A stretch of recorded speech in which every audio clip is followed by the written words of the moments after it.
Welcome students in another classes biology by MK Singh। Students last class में हमने photosynthesis को समझा था। आज की क्लास में the site of photosynthesis that is chloroplast को समझेंगे। तो उसको समझने से पहले थोड़ा सा फोटोसिंथेसिस को और समझ लेते हैं। देखिए, जो फोटोसिंथेसिस की रिएक्शन है ये मल्टी स्टेप रिएक्शन है, एक स्टेप में कंप्लीट नहीं होती। तो फोटोसिंथेसिस की जो रिएक्शन है उसमें दो फेजेस होते हैं। एक लाइट की प्रेजेंस में होगा, ठीक, it means light is necessary, यानी जो प्रिकर्सर होगा इस रिएक्शन का, स्टार्टिंग होगी वो इन प्रेजेंस ऑफ लाइट ही होगी। तो उस रिएक्शन को हम कहेंगे लाइट रिएक्शन। ये डे टाइम में इन प्रेजेंस ऑफ सनलाइट जो भी रिएक्शन होगी फोटोसिंथेसिस की उनको हम लाइट रिएक्शन कहेंगे। लाइट रिएक्शन को डिस्कवर किया था एक साइंटिस्ट थे, हिल। तो that is why it is also called hill reaction. ये साइंटिस्ट के नेम से ही जो है इसको हिल रिएक्शन भी कह दिया गया। लाइट रिएक्शन को लाइट रिएक्शन मीन्स ये लाइट पे डिपेंड होती है, ठीक, इस वजह से लाइट रिएक्शन कहेंगे। सेकेंड फेज है फोटोसिंथेसिस का dark reaction. Dark reaction it means यहाँ पर लाइट नेसेसरी नहीं है, यानी independent of light. Dark phase है डार्क रिएक्शन। इसको डिस्कवर किया था ब्लैकमैन्स ने, so it is also called Blackman's reactions. देखिए, याद करने में कोई दिक्कत नहीं। डार्क मतलब अंधेरा, ब्लैक मतलब काला, तो उससे जो है ये ट्रिक हो गई, याद रहेगा आप लोगों को। डार्क रिएक्शन को ब्लैकमैन्स रिएक्शन भी कहेंगे, ठीक। तो light reaction light dependent reaction है। इसमें होता क्या है, डे टाइम में फोटोलिसिस ऑफ वाटर होगा, यानी फोटोसिंथेसिस की रिएक्शन में वाटर का लिसिस होगा। इसको हम कहेंगे फोटोलिसिस ऑफ वाटर। फोटो यानी लाइट की प्रेजेंस में वाटर का लिसिस हुआ, तो photolysis of water light reaction में ही आता है। ये क्वेश्चन इंपॉर्टेंट है। और ऑक्सीजन का evolution it means elimination of water भी लाइट रिएक्शन में ही होता है। तो यहां से हम कंक्लूड निकाल सकते हैं, यानी जो फोटोसिंथेसिस की केमिकल रिएक्शन में ऑक्सीजन रिलीज हो रही है वो वाटर के ब्रेकडाउन से ही रिलीज होती है, कार्बन डाइऑक्साइड से नहीं। यानी जो ऑक्सीजन इवॉल्व हुई है वो कहाँ से आया, वाटर के फोटोलिसिस से, ठीक। ये क्वेश्चन भी कई बार पूछा गया है। अब डार्क रिएक्शन में क्या होगा, ठीक। लाइट रिएक्शन में ये प्रोसेस हो गई, इसके अलावा यानी एक तरह से ये तैयारी हो गई। जैसे आप सब्जी बनाते हैं तो सब्जी बनाने से पहले आप जितने भी इंग्रेडिएंट्स होंगे उन सबको आप इकट्ठा करेंगे, उसके बाद प्रोसेस करेंगे। तो in the same fashion light reaction जो है वो डार्क रिएक्शन को स्टार्ट करने के लिए तैयारी है, ठीक। तो यहां पर एटीपी और NADPH इसका भी फॉर्मेशन हो जाता है। इसी का यूज होगा डार्क रिएक्शन में, ठीक। तो डार्क रिएक्शन में क्या होना होगा, यहां फिक्सेशन ऑफ CO2 फिक्स होगी। यानी जो आपने chemical reaction CO2 plus H2O is equal to C6H12O6 plus oxygen को पढ़ा था, ठीक। तो ये जो ऑक्सीजन रिलीज हो रही हो यही वाटर के फोटोलिसिस से, ठीक। और CO2 का जो फिक्सेशन होगा वो ही कार्बोहाइड्रेट में होगा, इट मीन्स ग्लूकोज में। तो डार्क रिएक्शन में ही फिक्सेशन ऑफ CO2 होता है। फिक्सेशन किस में होगा, कार्बोहाइड्रेट यानी ग्लूकोज में। ग्लूकोज का फॉर्मेशन डार्क रिएक्शन में ही होगा, ठीक। तो ऐसा नहीं है यहां हम एक फेज से फूड प्रिपेयर नहीं होगा, दोनों नेसेसरी हैं। ये प्रिकर्सर हो गया, ये होगी तभी ये रिएक्शन होगी, ठीक। यानी दोनों रिएक्शन लाइट पे डिपेंड हैं। हम कह सकते हैं लाइट रिएक्शन सोलर एनर्जी पर या रेडिएंट एनर्जी पर डायरेक्ट डिपेंड है और डार्क रिएक्शन इनडायरेक्ट डिपेंड है। ठीक, अगर लाइट रिएक्शन नहीं होगी तो डार्क रिएक्शन भी नहीं हो पाएगी। ठीक, ये होगी तभी ये होगी।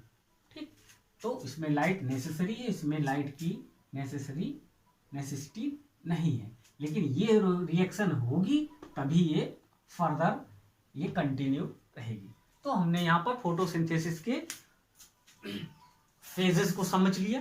ठीक, अब हम समझते हैं कि ये पूरी रिएक्शन का जो साइट है क्लोरोप्लास्ट, ठीक, उसको समझते हैं। क्लोरोप्लास्ट एक डबल मेम्ब्रेनस स्ट्रक्चर है। क्लोरोप्लास्ट को हम ऑटोनोमस सेल ऑर्गेनेल्स भी कहेंगे। ठीक, तो एक नॉर्मल स्ट्रक्चर अगर हम देखें क्लोरोप्लास्ट का, ठीक, तो ये ओवल स्ट्रक्चर होता है, डबल मेम्ब्रेनस स्ट्रक्चर है। ठीक, ये आउटर मेम्ब्रेन हो गया, आउटर, और ये इनर मेम्ब्रेन।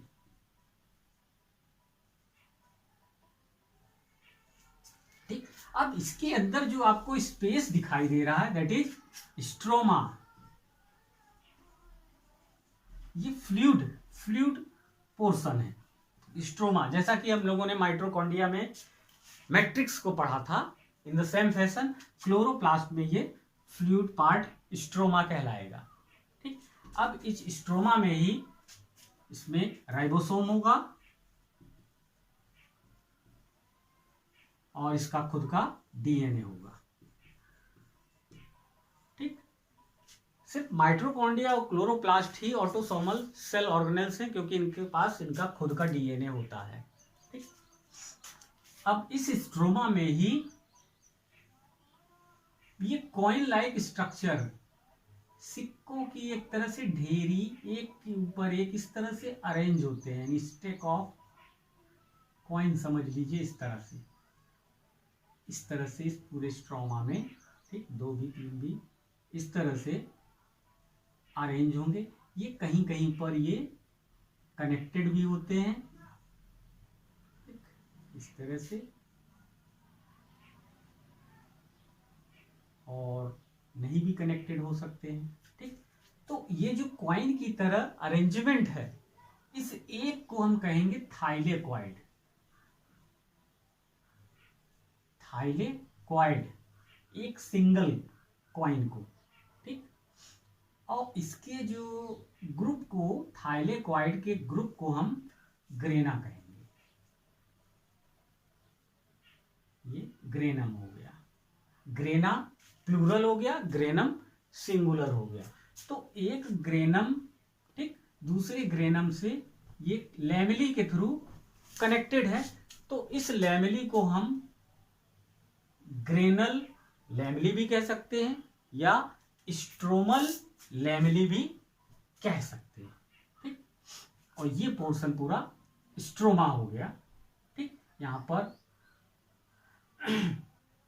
स्टार्च के ग्रेन्यूल्स भी प्रेजेंट होते हैं फॉर्मेशन के, फोटोसिंथेसिस के बाद। ठीक है, तो समझते हैं हम साइट, वास्तव में फोटोसिंथेसिस इस क्लोरोप्लास्ट के अंदर कहां पर होगी। देखिए, क्लोरोप्लास्ट के अंदर जो फोटोसिंथेसिस की लाइट रिएक्शन है और डार्क रिएक्शन, दोनों का जो साइट होगा वो अलग अलग होगा, यानी डिवीजन ऑफ लेबर इसमें पाया जाएगा।